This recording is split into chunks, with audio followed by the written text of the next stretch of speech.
Welcome back to the Holographic Universe.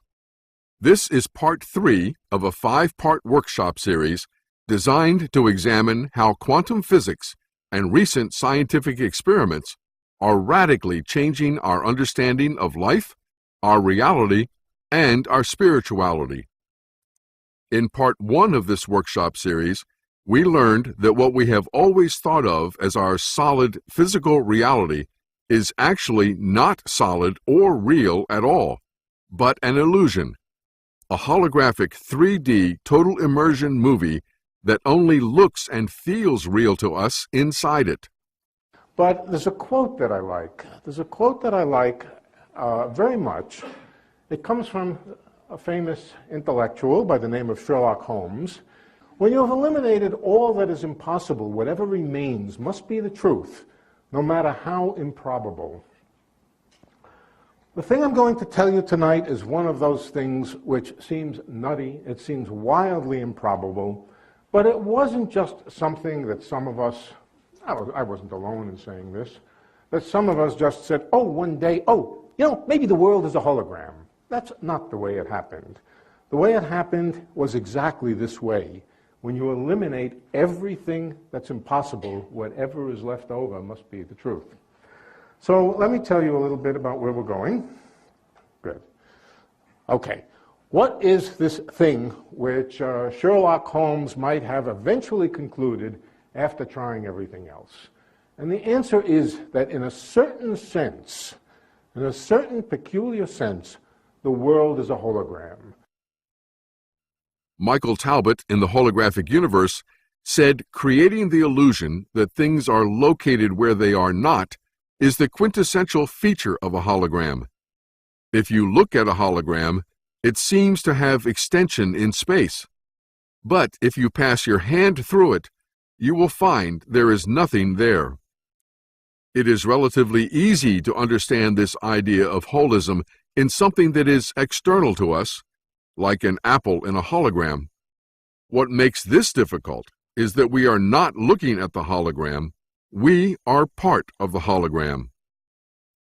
And then in part 2, we learned several very important things, like the fact that this holographic 3D total immersion movie has been downloaded to our brain in wave frequencies from the field, where it is converted into particles and then projected out there for us to experience as reality. We know this from all the brain experiments that have been done, proving that our brain and body know what is about to happen before we become conscious of it. Now, what you would think would be that if you stimulate the little finger, it takes a finite period of time to get to the opposite side of the cortex, so the patient would report it a fraction of a second later after the stimulus. And when you stimulate it directly, the patient would report it immediately. He found just the opposite. When you stimulated the little finger, the patient felt it immediately, and when he stimulated directly in the cortex, there was a delay. People become aroused before randomly selected pictures in the future that happen to be emotional, and they remain calm before randomly selected pictures that are calm. This has been seen in heart rate changes, in skin conductance, in the brain, and basically systemically throughout the body. There's a pattern of brain activity that emerges before you make up your mind that tells us which way you're going to decide. Absolutely, absolutely. It seems that there's a lot of unconscious brain activity going on that is shaping your decisions, and that your consciousness comes in at a very late stage. And what our experiments reveal is that there's like a mechanism unfolding, a deterministic mechanism that leads up to your decision at a later point in time.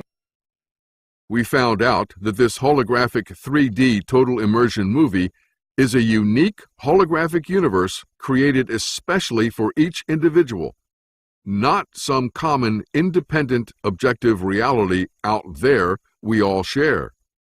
And these are called quantum eraser experiments. They found out that you could take this data with these detectors, take all the data, detectors are working, it tells you exactly what each one goes through, but you don't look at this data and you don't look at that data yet, you just take it.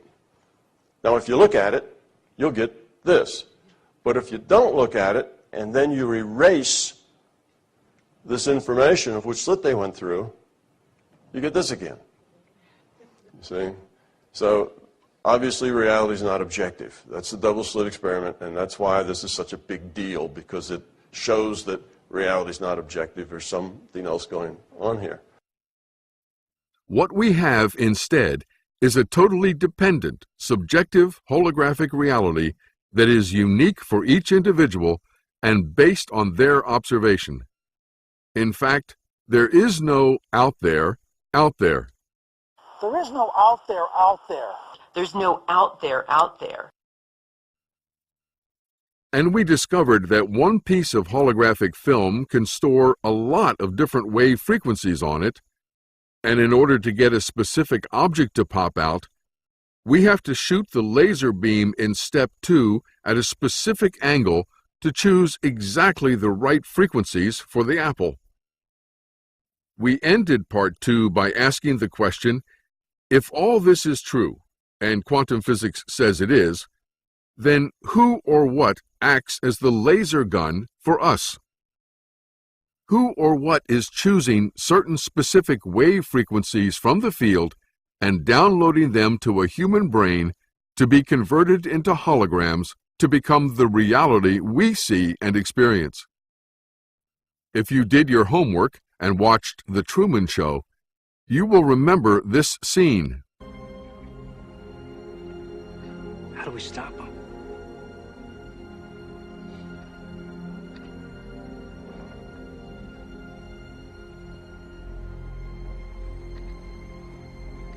Okay, we're going to be accessing the weather program now, so hold on to your hats. You got that? No, I think we're going to want to localize a storm over the boat. You can get the coordinates for that. There's no rescue boat. He won't know what to do. He'll turn back. He'll be too afraid. There she blows.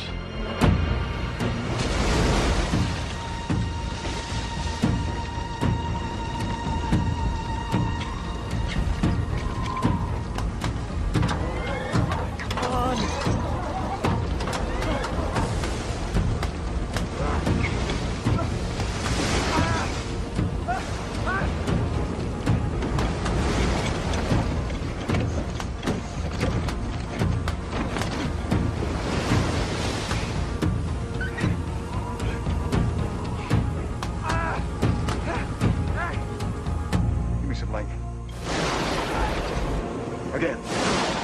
Hit him again.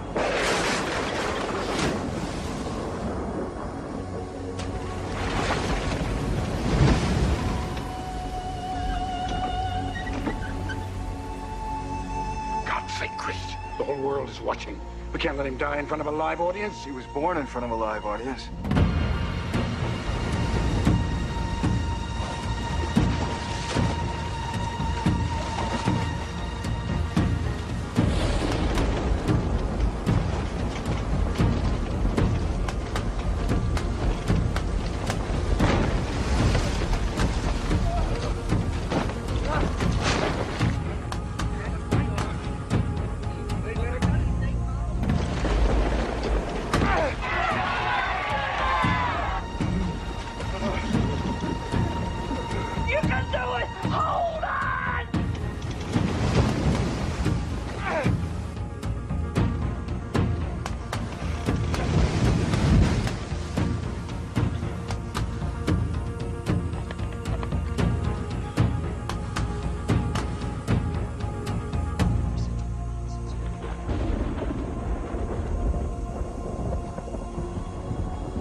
the best you can do! You're gonna have to kill me! What should we do with the drunken sailor? On behalf of the studio, I demand that you cease transmission. Keep running. What do we do with the drunken sailor? I am the morning. Increase the wind. Increase the wind! I am telling you, for the last... How close is it? Very close. Capsize him. Tip him over. Damn you, No, dog! you can't. It's tied us up to the boat. Shut up! He's gonna drown. He doesn't even care. Do it! Do it!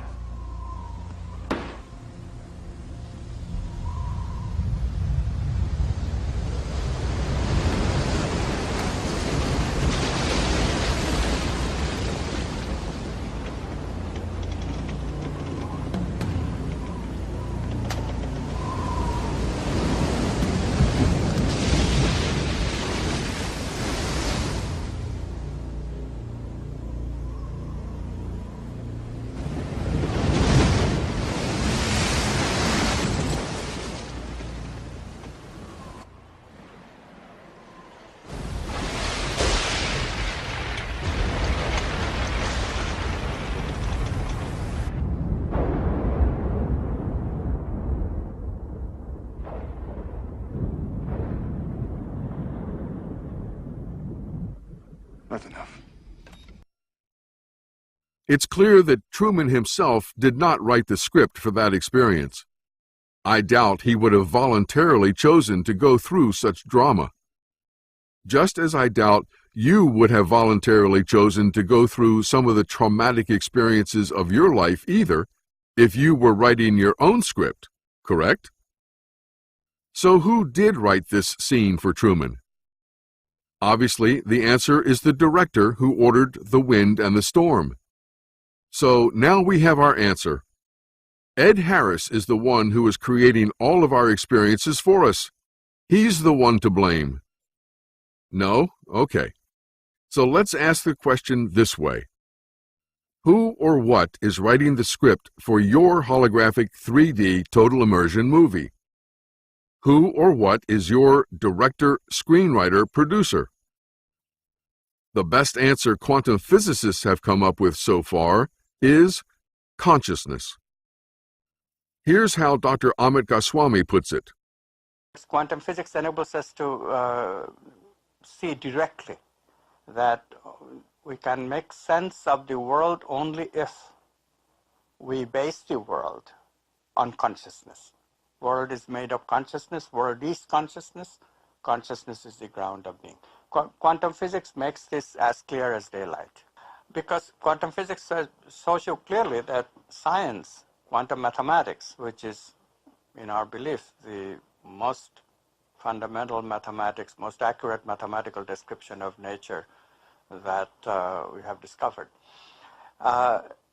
This mathematics shows us clearly that the movement of objects are describable only in terms of possibilities, not the actual events that happens in our experience. Quantum physics calculates only possibilities. But if we accept this, then the question immediately comes, who, what chooses among these possibilities to bring the actual event of experience? So we directly, immediately see that consciousness must be involved. Consciousness must be the ground of being, of which objects are part, but not all of it. And these objects then can be described as waves of possibility, and quantum physics succeeds in giving this description very accurately and gives probabilities so that we can do science on the basis of it whenever there is a large number of objects and large number of events. But when you speak of individual objects and individual events, then this very intriguing choice, the word choice by consciousness, out of these possible events, the actual event of experience comes in. And so, for the first time, science encounters free will. Consciousness is free because there is no mathematical description of the subject in our science. Only objects can be described mathematically, and only to the extent that there are possibilities. The question still remains paramount, who is the chooser? And when we see that, then we see that the chooser is free. There is freedom of choice. And of that freedom of choice comes our actual experience. Quantum physics enables us to see directly that we can make sense of the world only if we base the world on consciousness. According to Dr. Goswami, consciousness is the thing that chooses certain specific wave frequencies from unlimited possibilities in the field and downloads them to a human brain to create its holographic experience. So we are going to call this the consciousness model. We had the field model, the holographic universe model, and now we have the consciousness model. I want to be clear that this is not a belief system. There is a very big difference between a belief system and a model. A model is something you build or create based on the scientific evidence you have to date to test a theory to see how well it works. A scientific model is designed to be challenged to see how it performs when applied. On the other hand, a belief system is often formed in contradiction to the evidence at hand and cannot withstand testing and challenging. It's something you're emotionally invested in, attached to, and depend on. In fact, a belief system tries to avoid being tested or challenged at all costs, for fear it might fall apart. And then what would you do? With a model, if it doesn't work, you simply go back to the drawing board and try again. In other words, you're not invested or attached in any way to the outcome of a model, emotionally, mentally, or spiritually, as you are with a belief system. So, let's take a look at this consciousness model. First, you should know that not all quantum physicists agree with this consciousness model because you can't study consciousness scientifically, as Dr. Goswami pointed out. Instead, they have proposed many other theories. But we are going to follow the vast majority who do use consciousness as the best answer. For example, quantum physics says something about the role we human beings play in the universe. It says that consciousness is playing a role. It says there's a secret underground that seems to be affecting the reality we live in, and that this reality we live in is not at all what it appears to be. Matter is not what we have long thought it to be. To the scientist, matter has always been thought of as sort of the ultimate in that which is static and predictable. We like to think of space as empty and matter as solid. But in fact, there is essentially nothing to matter whatsoever. It's completely insubstantial. The most solid thing you can say about all this insubstantial matter is that it's more like a thought. It's like a concentrated bit of information. At its ultimate level, say in M theory or string theory, reality is not solid. It's mostly empty space. And whatever solidity it has seems more to resemble a hologram picture rather than material, harsh, solid reality. It's a shimmering reality that seems to be very susceptible to the power of thought. What is the relationship between consciousness and material reality? Whether or not the material world can actually be derived from a consciousness reality, or whether consciousness itself could even be the fundamental stuff of the universe, so to speak, instead of the cold dark matter or the other aspects of matter that physicists have been looking for. Maybe it has something more to do with consciousness, and in that regard, then we really can think about the universe as being more a state of consciousness, or more inundated with consciousness, much more so than the material reality that we normally look at.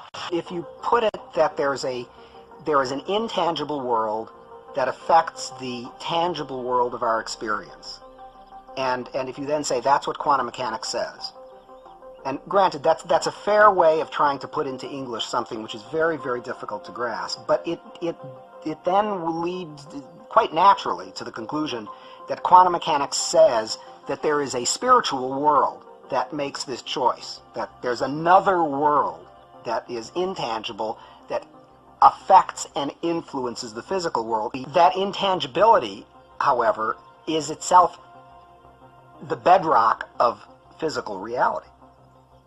It may be intangible, but it is, and we can't really say what it is or why it's there, but it is in fact the most fundamental feature of matter. So you could say, well, if it's a feature of matter, that's not intangible. Matter is the most tangible of things. So, these are word games. The fact of the matter is that the matter is not what we have long thought it to be. There were some very interesting statements in that video. Let's briefly review a few of them. Fred Alan Wolf said, "Quantum physics says that consciousness is playing a role in the universe. It says that there is a secret underground that seems to be affecting the reality we live in." Notice the word affecting. Effect with an E means to achieve something and cause it to happen, or create, whereas affect with an A means to influence.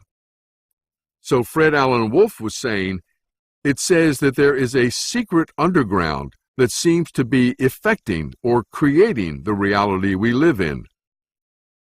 Then Dr. Jeffrey Satinover said, quantum mechanics says that there is a spiritual world that makes this choice, that there is another world that is intangible that affects and influences the physical world. Notice that Dr. Satinover goes one step further than Fred Alan Wolf when he says that consciousness both effects or creates and influences the physical world.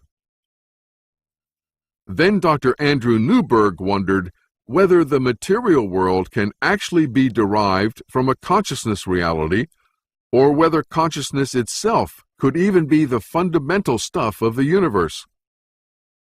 So, the simplest and best answer to the question, who or what is choosing certain specific wave frequencies from the field and downloading them to a human brain to be converted into holograms to become the reality we see and experience, is consciousness. So, what goes in place of the laser gun? The answer, according to this model, is, no, not Ed Harris, is consciousness. Consciousness is what is choosing specific wave frequencies from the field to download to a human brain to create its holographic 3D total immersion movie. Now, clearly, this is not a linear process as these graphics make it appear to be, but that's the limitation of two-dimensional images. I wish I had a hologram of this to show you. What probably is closer to the truth is something like this in 3 dimensions. And it might even be that consciousness and the field are more intertwined. Be that as it may, are we all agreed? Consciousness is what chooses the specific wave frequencies from unlimited possibilities in the field that it wants and downloads them to a human brain, which then converts them into space-time particles, and out pops our holographic reality. Wonderful. Question answered. Problem solved. We can all go home now. Oops, wait a minute. What exactly is consciousness in this context? That would be a very important thing to know. How can we possibly build a consciousness model unless we know what we mean when we say the word consciousness? Well, let's go back to the experts and find out, what is consciousness? What is consciousness? Well, consciousness is a very difficult thing to define. What is a simple definition of consciousness? What is consciousness? Where does it come from? What is consciousness? People have been trying to explain consciousness and try to figure out what exactly it is, what it means for us as human beings, why we even have it. What is consciousness? Yeah. Well, I mean, I'm going to give you an answer that you're not going to be happy with. And I'm not happy with it either. I just don't know what more to say about it at the moment. On a simple way of defining it, it has to do with awareness, and in particular, it has to do with awareness of the self. That's at least how we as human beings have self-consciousness, so that when we look in a mirror, we recognize that it's ourselves that we're looking at and not some other person or some other animal. There is one can use all kinds of other words: awareness, self-awareness, sentience, feelings, what people call qualia in philosophy. These just seem to me synonyms for it. They're not elucidating what's going on at the bottom of it. Let it suffice to say this. I'm putting myself back on the border again. The phenomenon of consciousness seems to me one of the points at which the collision between the scientific worldview and various anti-scientific worldviews are going to be the most acute. And it's exactly for this reason that I think it's an enormously important phenomenon. I applaud the honesty and integrity and humility of these experts in admitting they have no idea what this consciousness is that we're talking about. But we really do need to know, so let's dig a little further. For example, is consciousness the same as self-consciousness, or the same as awareness, as Dr. Newberg suggested? Or is it the same as sentience, or feelings, or qualia, as Dr. Albert suggested? Maybe the dictionary can give us a good definition of consciousness in this context. In the Merriam-Webster-Dictionary.com, I found 5 definitions for consciousness. Let's take a look at those 5 definitions one at a time. Definition number 1 has 3 parts. It says, A, the quality or state of being aware, especially of something within oneself. B, the state or fact of being conscious of an external object, state or fact. And C, awareness, especially concern for some social or political cause. So this definition has a lot to do with awareness. So when in doubt, let's try the Wikipedia. Consciousness is a term that has been used to refer to a variety of aspects of the relationship between the mind and the world with which it interacts. It has been defined at one time or another as subjective experience, awareness, the ability to experience feelings, wakefulness, having a sense of selfhood, or as the executive control system of the mind. As we say in the United States, that makes everything as clear as mud. But the one thing I think we can agree on after all this is that the word consciousness has a lot of different definitions, different connotations, and different uses, which is why we are not making any progress in trying to find out exactly what this consciousness is on the other side of the field. V.S. Ramachandran is director of the Center for Brain and Cognition and professor with the Psychology Department and Neurosciences program at the University of California, San Diego, and adjunct professor of biology at the Salk Institute. Rama says, "We may be forced to admit that consciousness, like infinity and the particle wave concepts in quantum mechanics, is a property that cannot be made intuitively straightforward. Consciousness, like gravity, mass, and charge, may be one of the irreducible properties of the universe for which no further account is possible." Or, as someone on the internet once put it, a definition of consciousness is as difficult as someone asking you why you like what you like. We're calling this thing on the other side of the field consciousness because it seems to be aware and it is making choices and decisions, things we normally associate with our own consciousness. But then we use the same word, consciousness, for other things on this side of the field, like mind and awareness and mental life and wakefulness and selfhood, that have nothing to do with what's on the other side of the field. So I think it's clear no one really knows exactly what this consciousness is, especially in this context, or how to properly define it. Remember that radio in part 1 that we took to a tribe in the Amazon? Eventually, they figured out that the music they heard had to be coming from sound waves in the air they couldn't see, and the radio was translating those sound waves into music. I assume they would also at some point later take the next step and ask, who was creating those sound waves? And who was choosing to broadcast certain sound waves on certain frequencies so that when they changed the dial, different music would come out? The natives might actually find out the answers to those questions one day, but unfortunately, we won't. We are incapable of knowing, and always will be incapable of knowing exactly what this consciousness is, simply because we are on this side of the field. And our brains, at least according to Carl Pribram, are designed as holographic receivers and translators, and have no capacity or ability to access or process any information on the other side of the field.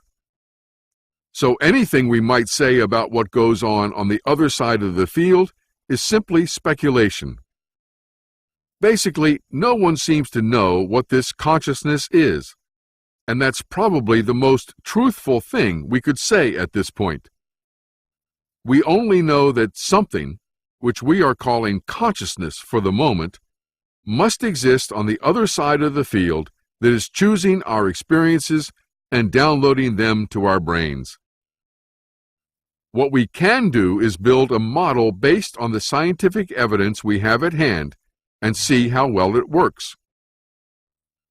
So let's briefly review what we know from the science to be true to this point.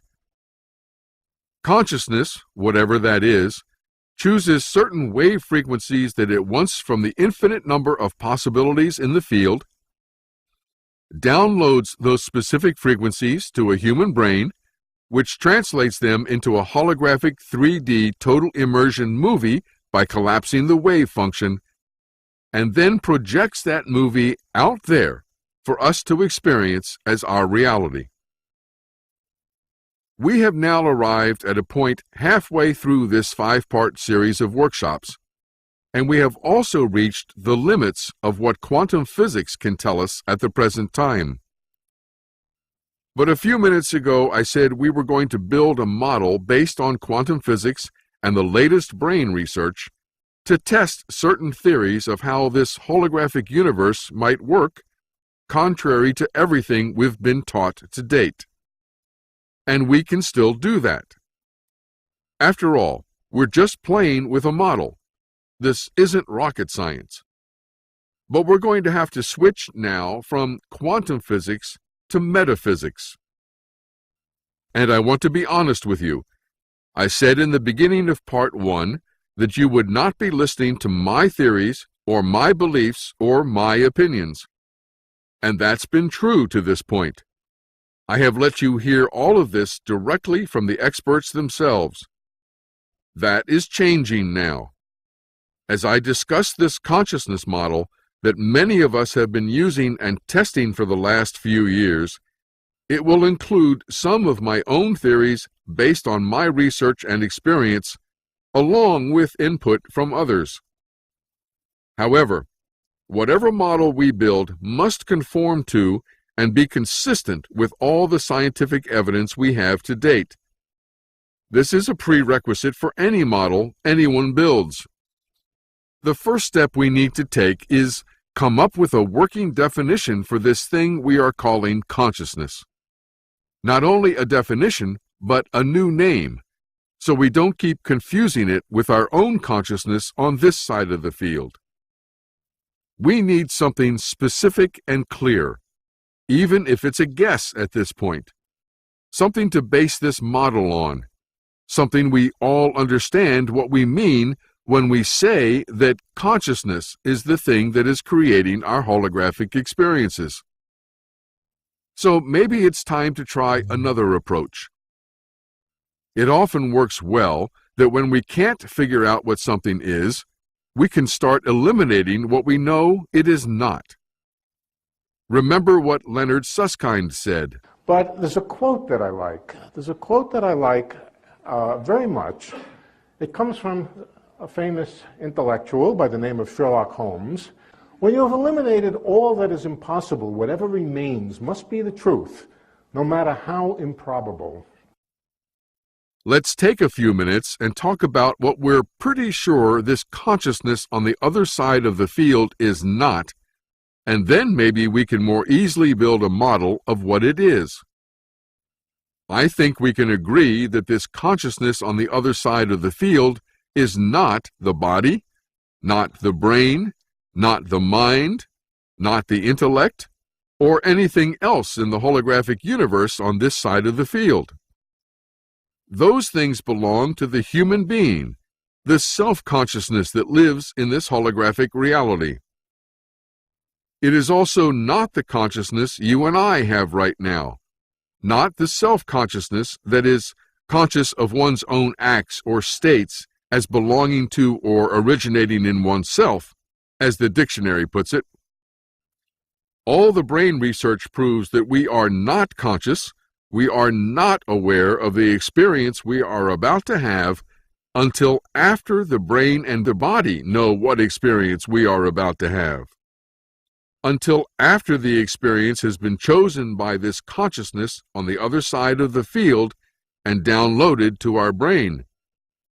Since, in the case of the BBC experiment in Berlin, someone watching our brain activity can know what experience we are about to have as much as 6 seconds before our own self-consciousness knows. I mean, that has got to be the most shocking experiment I think I've seen on this journey. The fact that when I become conscious of making a choice, that John can 6 seconds earlier predict what I was going to do before I even realised what I was going to do. I mean, that is absolutely extraordinary. 6 seconds is such a long time. I mean, I sort of don't find it so disturbing that, okay, sure, some part of my subconscious mind is building up to a conscious decision. But John, by looking inside my head, knows, his conscious knows before I consciously know what I'm going to do. That is really shocking. So, some consciousness we are not consciously aware of must be choosing those specific wave frequencies from the other side of the field and downloading them to our brain in order for us to have that experience. It's time to call on a channel for help. This channel's name is Darryl Anka, a cousin of the famous singer-songwriter Paul Anka, and he channels an entity called Bashar. This is an audio recording of a session with Bashar in which he talks directly about this issue, using a very clever differentiation between conceiving, receiving, and perceiving. Listen carefully and read along.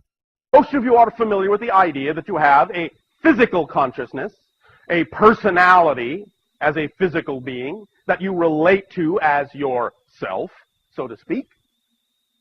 But then there is this mysterious idea of the higher self.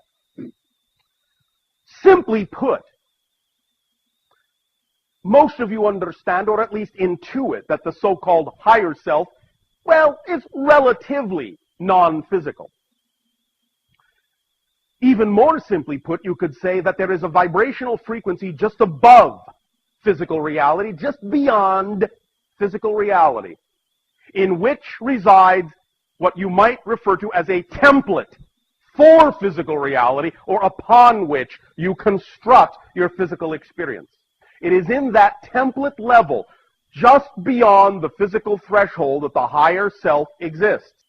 So the higher self is like a guiding principle, a governing principle, so to speak. It might surprise you to know,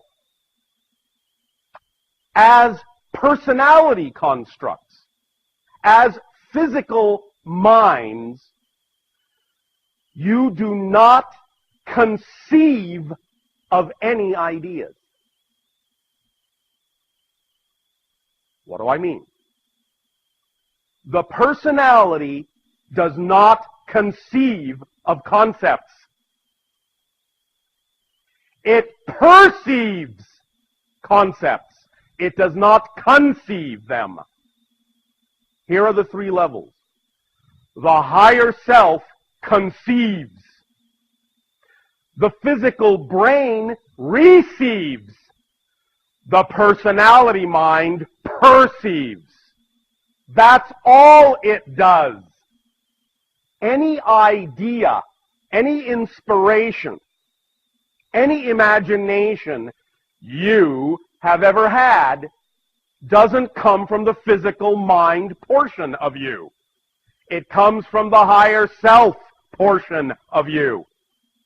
Through the receiver, the brain, and is translated by the brain into a vibration that the physical mind then perceives as a reflected reality. One more time, because this is crucial to understand. You don't conceive of any ideas as a physical mind. That's not what the physical mind is designed to do. It cannot create ideas. It can only perceive the result of an idea from the higher self. Now, this may sound at first somewhat limiting, but in fact, it's very, very freeing, because you can all stop thinking. You can all stop thinking you're in charge. You can all stop thinking you have to think of everything. You can all stop thinking that you're the one guiding the ship. You're not. You are just looking at the road. You're just experiencing the path. But the reason you get into trouble, the reason you feel stuck as a physical mind, is because you've been taught to believe that the physical mind is the one coming up with all this stuff. And it's not. So when you try to manipulate it, it doesn't work, because the physical mind is not designed to actually create those concepts. It is only designed to perceive the effect of the creation of those concepts through the receiver, the physical brain. And this allows you to lighten up your load, stop carrying so much baggage, stop trying to do your higher self's job, and just do your own. That's why so many of you are so tired when you are trying to do certain things in a certain way. It's because you're trying to do a job you weren't designed to do. That's exhausting. Stop. You were not hired to do that job. Your higher self already has the job, and it's working for you perfectly. Work with it. Work with it, not against it, by trying to do the job it was designed to do. Just do the job you were designed to do, which is perceive. So again, higher self conceives. Physical brain receives. Physical mind perceives. That's it. If we combine Bashar's terminology with the terminology we have been using in these workshops, then consciousness, or what Bashar calls the higher self, conceives or creates, the brain receives, and now we know it translates the waves into holograms, and you, what Bashar calls the personality construct, perceive and react and respond. Bashar said some other very interesting things in this session, such as, the higher self is like a governing principle. Remember Professor John Haynes? It seems that what our experiments reveal is that there's like a mechanism unfolding, a deterministic mechanism that leads up to your decision at a later point in time, and that was inevitable. It could only go one way. Is this consciousness on the other side of the field, Bashar's governing principle, the same thing Professor Haynes was referring to when he talked about a deterministic mechanism? Bashar also said, the personality does not conceive of concepts. Of course, Bashar was using this clever language thing with conceive, receive, and perceive, but conceive means to create. So Bashar is clearly saying that it is the higher self that creates, not us, not the personality constructs on this side of the field. The only thing a personality construct, that's you and I, can do is to perceive the effect of the creation of the higher self. In very simple language, this higher self on the other side of the field that is creating our experiences is not us on this side of the field, not any consciousness or self-consciousness we might possess. In fact, according to Bashar, we on this side of the field are incapable of creating anything in terms of our holographic experiences. It might surprise you to know, as personality constructs, as physical minds, you do not conceive of any ideas. Any idea, any inspiration, any imagination you have ever had doesn't come from the physical mind portion of you. It comes from the higher self portion of you, through the receiver, the brain, and is translated by the brain into a vibration that the physical mind then perceives as a reflected reality. Bashar also said, you can all stop thinking that you're the one guiding the ship. You're not. You are just looking at the road. You're just experiencing the path. Apparently, Bashar likes to mix metaphors as much as I do. My favorite way to put it is that you, we, I, are not driving the bus. You and I are just sitting in the back of the bus, experiencing the scenery as it goes by. The consciousness on the other side of the field is driving the bus, deciding where to go, where to turn, when to stop, when to go, what scenery we will see, what experiences we're going to have. And our job is to have those experiences, perceive them, as Bashar would say, and react and respond to them in any way we want. This, of course, is a very radical idea. I really should play Dr. Amit Goswami's video again. This is the only radical thinking that you need to do, but it is so radical, it's so difficult, but I won't. And yet, this idea is fully supported by all the recent brain research.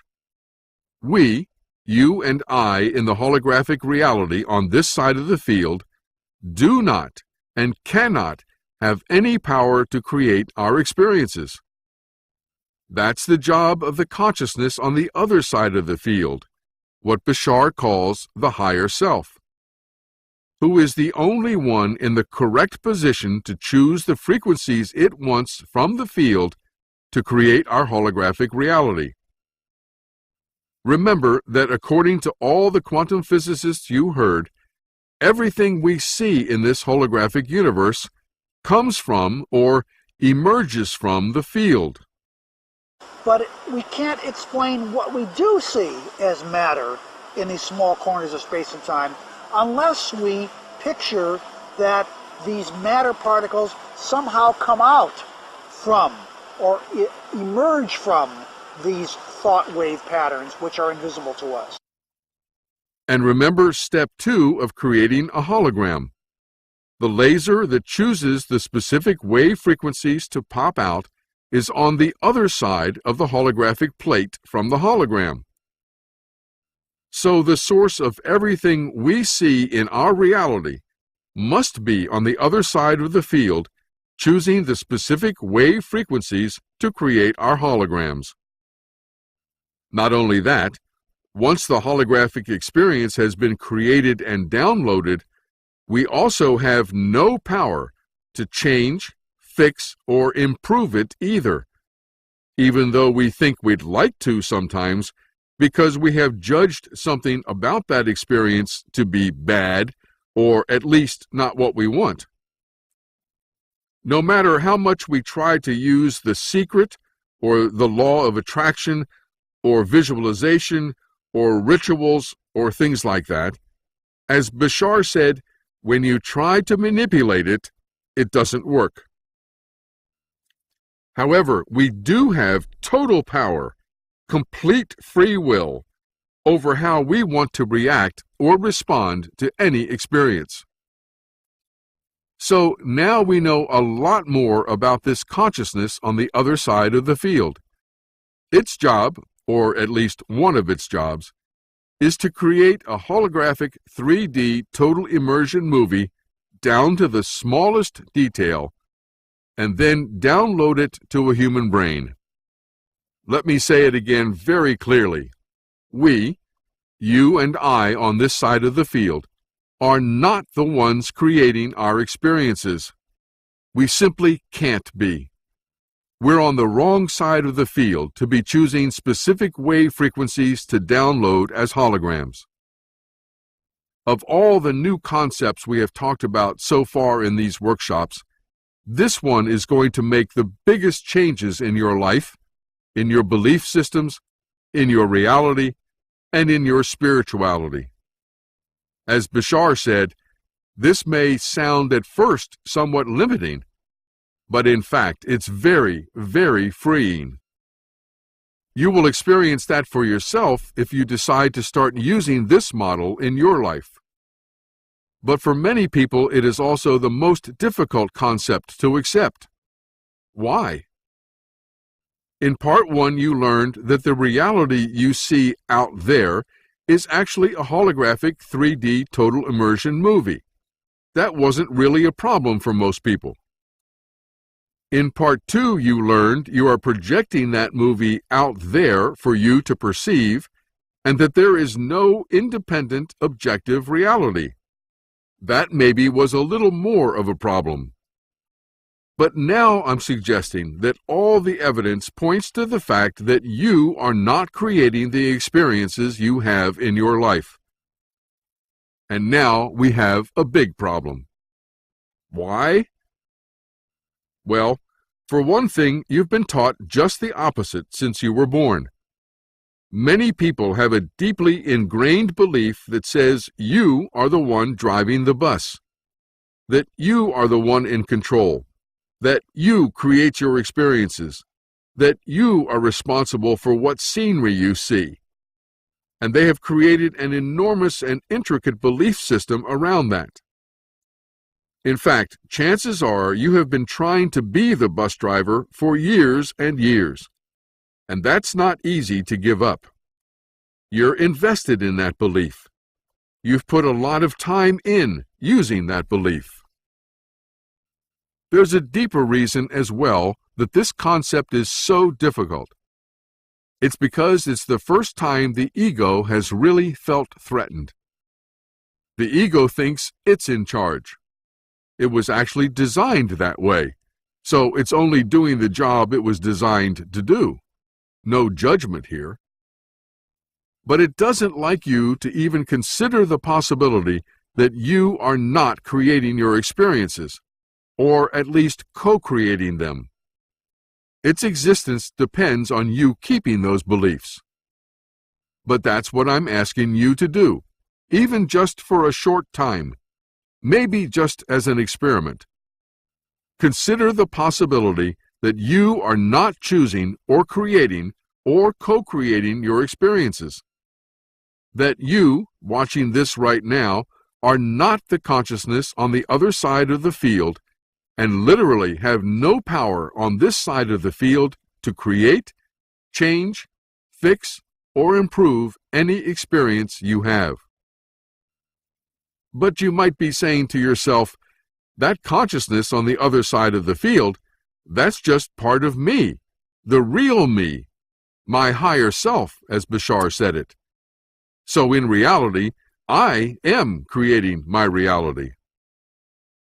It's true that the New Age has gone to great lengths to convince you that you are really this higher self, that all you need to do is spiritually evolve until you realize that and become this higher self yourself.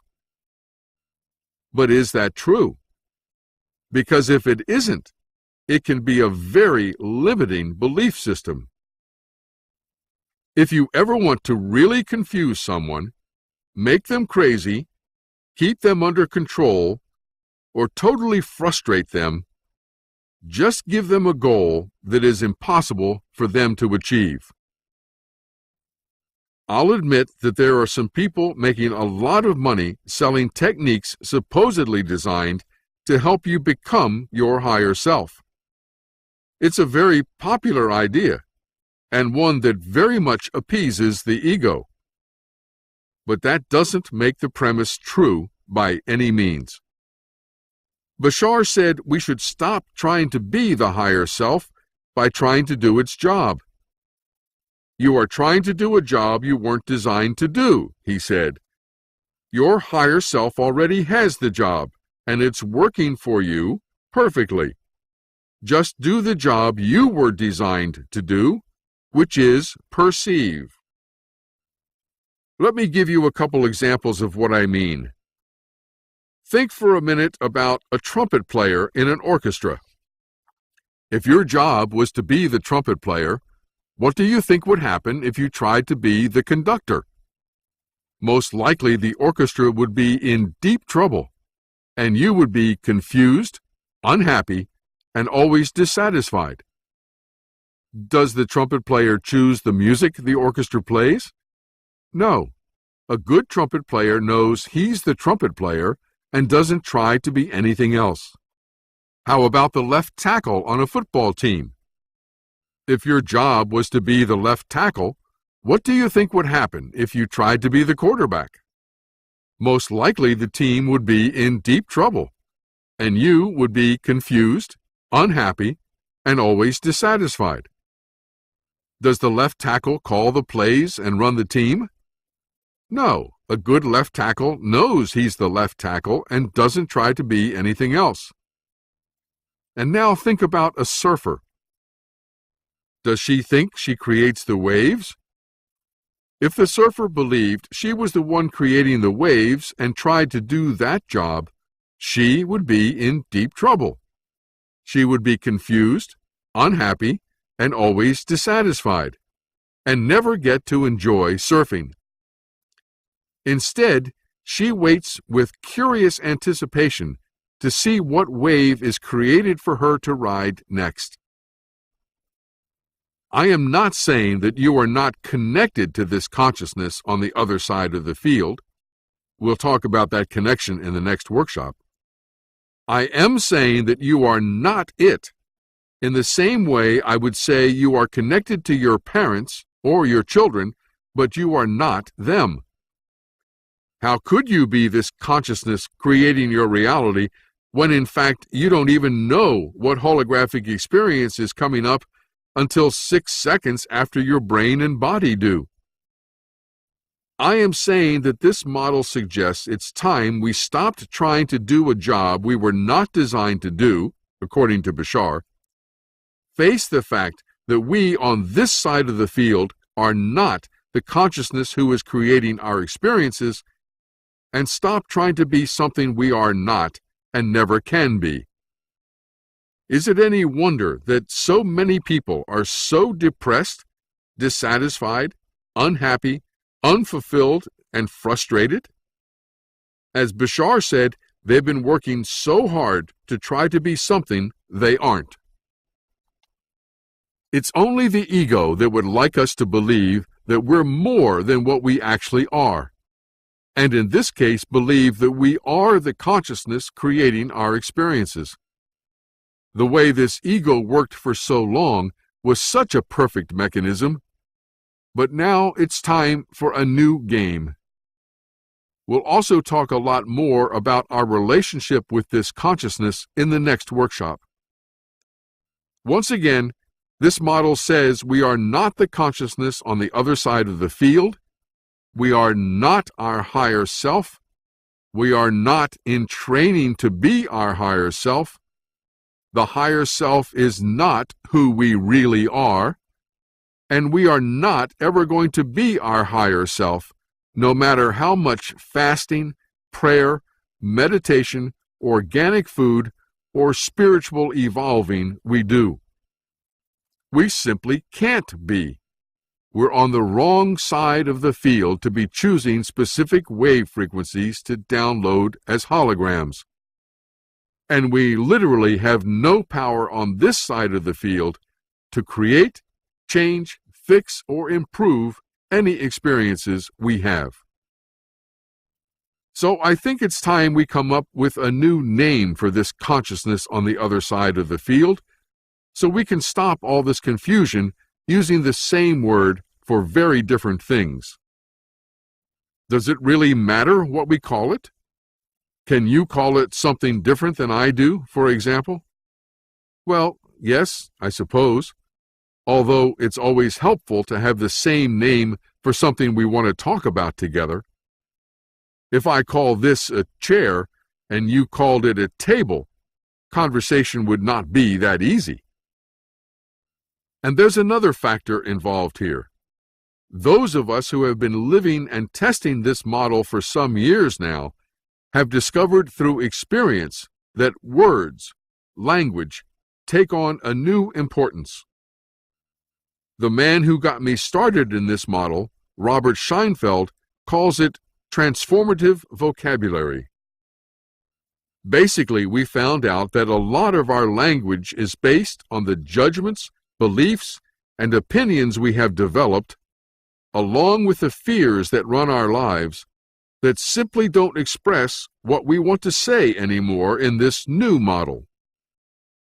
For example, Bashar called this consciousness on the other side of the field the higher self.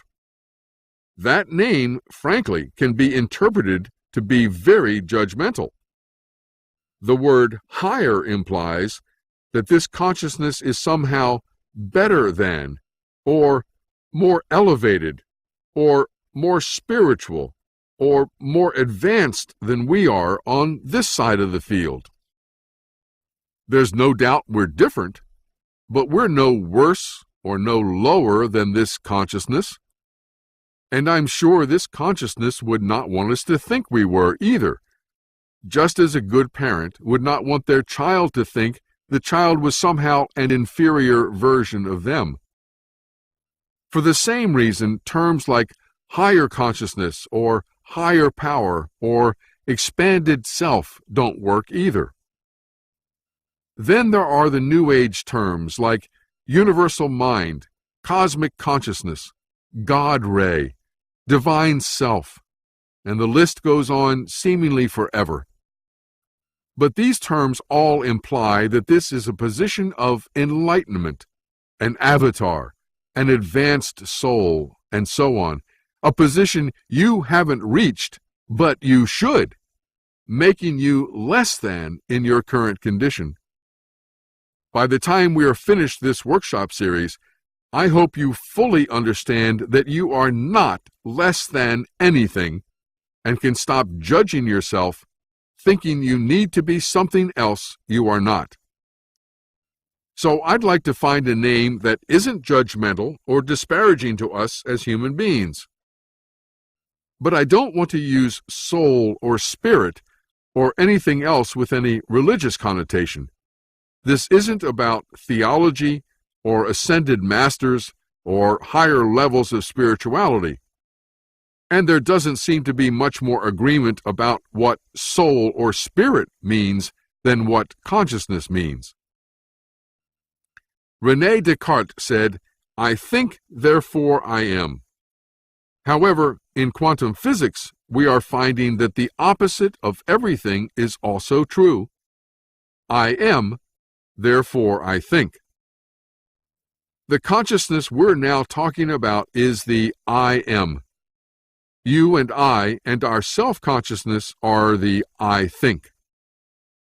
When we're talking about the you and me in our total immersion movie on this side of the field, we could actually call ourselves the finite I, bound by the limitations and restrictions of the holographic universe. When we're talking about the consciousness on the other side of the field, I can imagine that it has more of an infinite nature, not bound by the limitations and restrictions of the holographic universe, maybe including infinite power, infinite joy, infinite wisdom, infinite abundance, unlimited and unconditional love, and an unlimited desire to play and express itself creatively, which is Robert Scheinfeld's model. So I'm going to suggest that instead of calling it consciousness, we call it the infinite I. At least that's a name that has worked very well for me as I test and apply this model in my life. So from now on, through the next 2 workshops, I will be calling this consciousness the infinite I. Therefore, in conclusion, this model says it is your infinite I on the other side of the field that chooses each and every experience you have by selecting specific wave frequencies from unlimited possibilities in the field and downloading those experiences to your brain exactly the way it wants, down to the smallest detail. So what about that old New Age saying, you create your own reality? According to this model, this slogan is not very accurate. What seems to be more accurate is that your infinite I creates your unique holographic experiences, which you perceive, to which you are totally free to react and respond in any way you choose.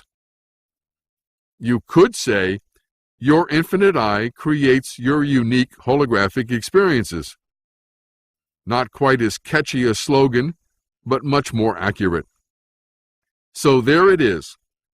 This is the fundamental shift that needs to take place in our understanding of how this holographic universe works. That you and I on this side of the field do not create our holographic experiences.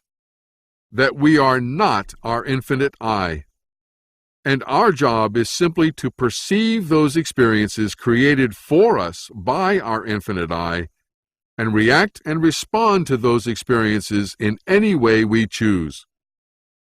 This is the equivalent of learning that the earth is round and not flat.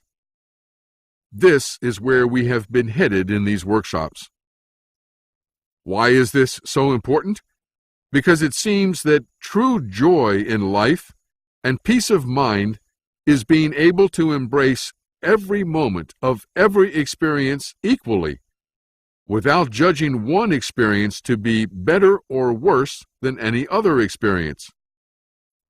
When you truly realize and understand that your infinite I is creating each and every experience for you down to the smallest detail, and therefore stop judging and resisting those experiences, it becomes relatively easy, or should I say, relatively easier, to do that.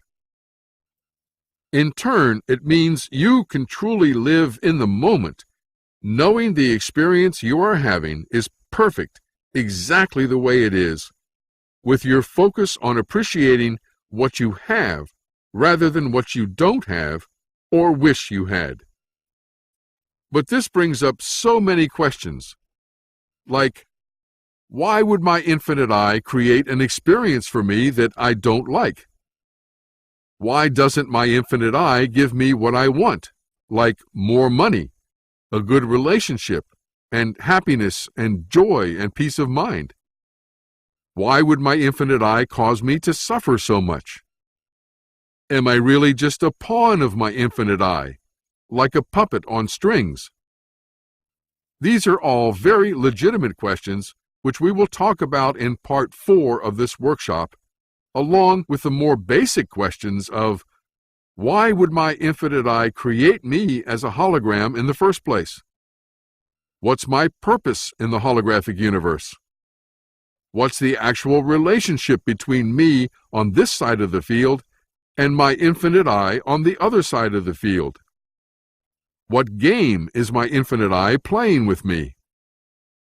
We're going to take a look at the answers to those questions in Part 4. Your homework, what I want you to do in preparation to watch Part 4 of this workshop series is, first, watch the movie called The Game with Michael Douglas and Sean Penn, and then practice seeing every one of your experiences as coming from your infinite I, who wrote the script for the holographic 3D total immersion movie you are projecting.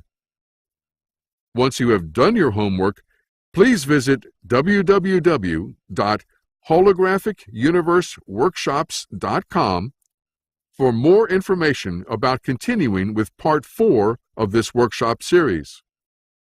In the meantime, you can download my free ebook, Butterflies Are Free to Fly, a new and radical approach to spiritual evolution, by visiting www.butterfliesfree.com.